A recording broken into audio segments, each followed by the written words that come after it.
Qui d'entre nous n'aimerait pas connaître son avenir? Plus que jamais, on consulte ceux qui annoncent l'avenir. Il y a très peu de journaux, en effet, qui ne possèdent pas sa rubrique astrologique ou, du moins, une de ces petites annonces de voyants offrant ses services. Plusieurs émissions de télévision et de radio y sont entièrement consacrées. Des milliers de livres sont aussi vendus chaque année afin de découvrir de quoi demain sera fait. L'être humain angoisse face à l'avenir et certains sont prêts à donner gros pour savoir. Savez-vous que la Bible est remplie de déclarations concernant l'avenir? En effet, environ 20% de son contenu est prophétique.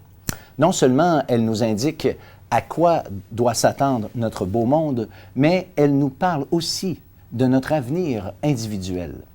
Au-delà de notre avenir immédiat, il y a beaucoup plus important encore, savoir quelle sera notre destinée éternelle. C'est une chose de connaître notre avenir ici-bas, c'en est toute une autre de connaître où nous passerons l'éternité.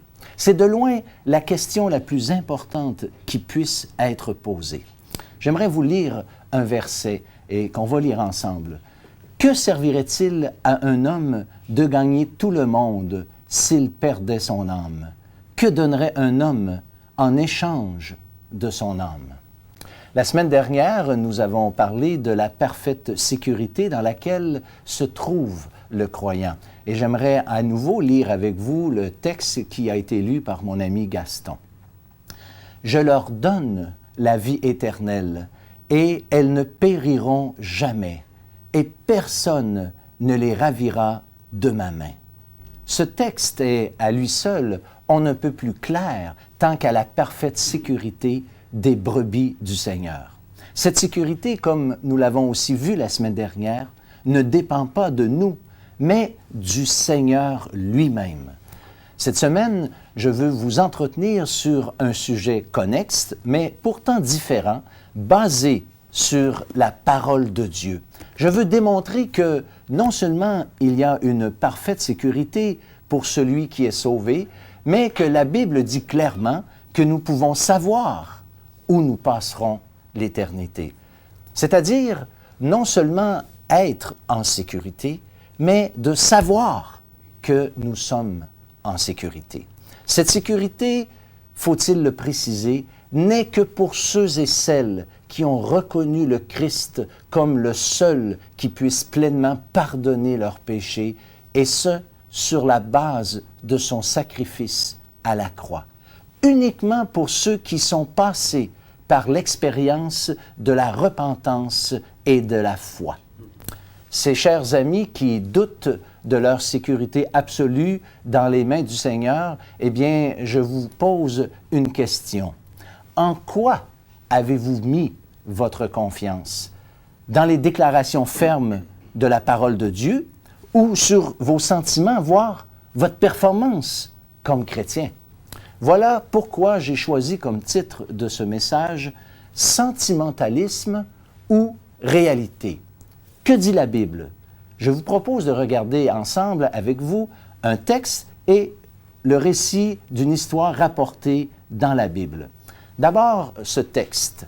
« Celui qui a le Fils a la vie. Celui qui n'a pas le Fils de Dieu n'a pas la vie. Je vous ai écrit ces choses afin que vous sachiez que vous avez la vie éternelle, vous qui croyez au nom du Fils de Dieu. » Combien souvent j'ai entendu dire que c'est impossible de savoir que nous avons la vie éternelle. Pure prétention, disent-ils. Qui peut être certain d'être sauvé? On ne peut pas le savoir avant d'être rendu l'autre bord, disent certains. J'ai une petite question pour vous. Qui d'entre les personnes suivantes sont les plus prétentieuses? Celles qui refusent de croire ce que Dieu dit clairement et qui osent discuter les déclarations formelles des Écritures, ou bien celles qui acceptent humblement, avec une pleine et entière confiance, ce que Dieu a promis dans la Bible. Revenons au verset et posons à ce texte deux questions. Qui, selon ce texte, peut posséder la vie éternelle? La réponse est claire. Celui qui a le Fils. Pas besoin d'être théologien pour comprendre une telle affirmation. Est-il possible de savoir que nous avons la vie éternelle, toujours selon le même verset? Eh bien, la réponse est encore claire. L'apôtre Jean, inspiré par le Saint-Esprit, a exprimé presque en langage préscolaire qu'il avait écrit ceci exactement pour qu'on puisse savoir, que ceux qui croient puissent savoir qu'ils possèdent la vie éternelle.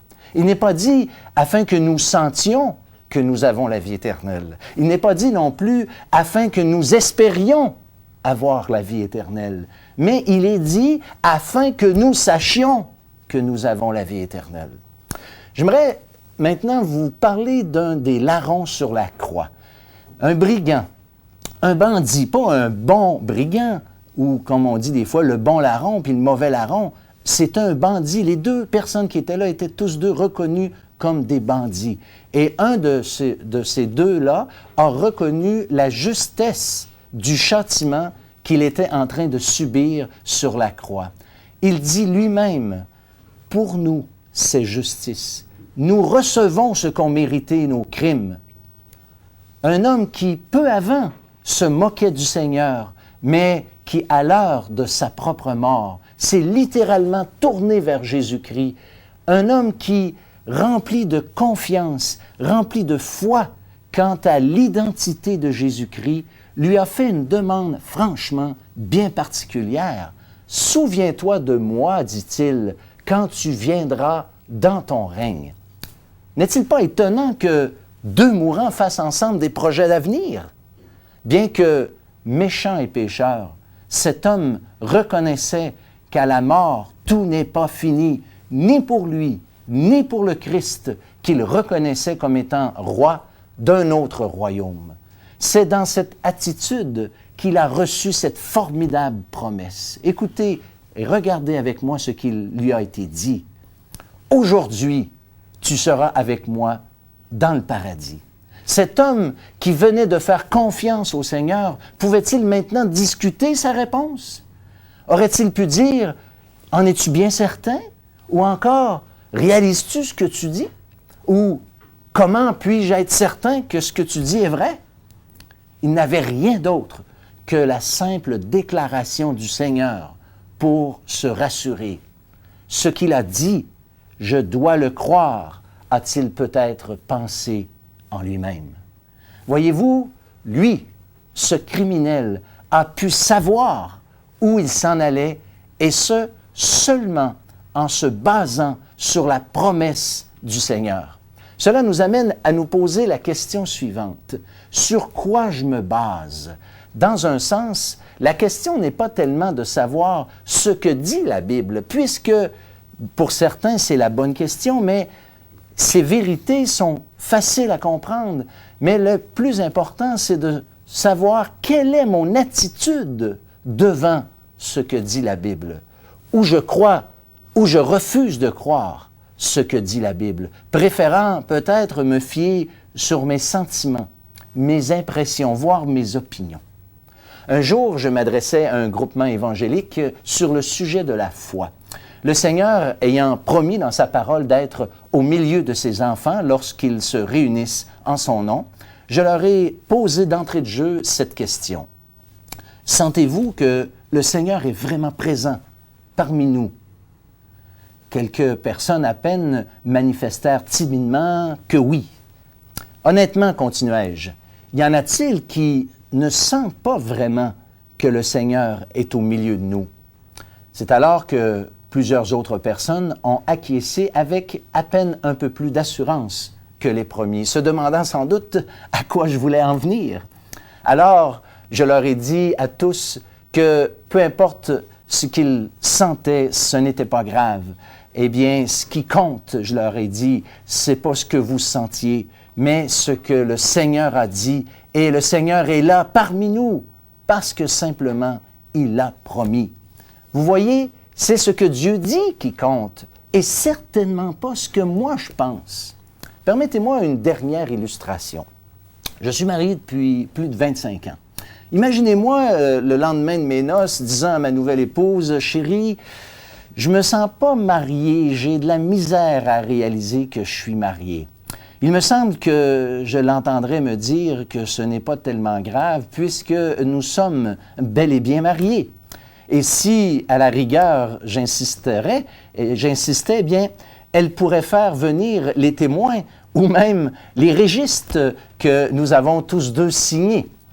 Vous comprenez, ces documents sont beaucoup plus fiables que les sentiments du moment. Je vous invite, mes chers amis, à prendre Dieu au mot et à recevoir ses précieuses promesses. Je répète ce verset qu'on a lu ensemble.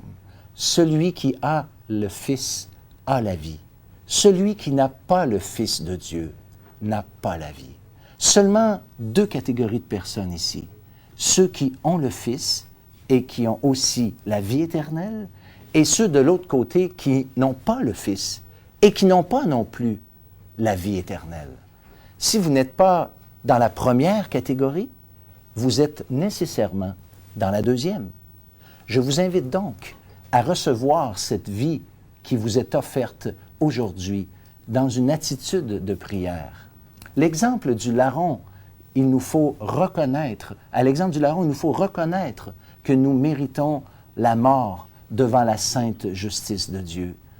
À l'exemple du larron, nous devons aussi reconnaître l'innocence de Jésus et faire nôtres les paroles que lui-même a prononcées.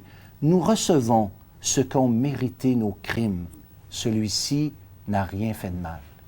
L'innocence de Jésus est ce qui le qualifie, lui, pour mourir à notre place, à ma place, à votre place. C'est la foi dans le fait que le Christ est mort pour nos péchés, les miens et les vôtres, chers amis. Et finalement, à l'exemple encore du larron mourant, on peut dire que sa vie fut complètement changée. Son attitude était tout à fait contraire à celle qu'il avait eue un peu avant lorsqu'il se moquait du Seigneur, lui aussi. Ce qui me fait dire que si cet homme avait survécu, je suis convaincu que sa vie aurait été complètement transformée. C'est ce que la Bible appelle la repentance. Celle-ci doit caractériser celui qui se tourne vers le Seigneur. De la même façon, notre décision de croire doit être accompagnée par un profond changement dans notre attitude en général et particulièrement devant la parole de Dieu. Dieu nous offre une assurance certaine. Pourquoi vous en priver? Il nous faut prendre la grande décision et recevoir l'assurance qu'il nous offre.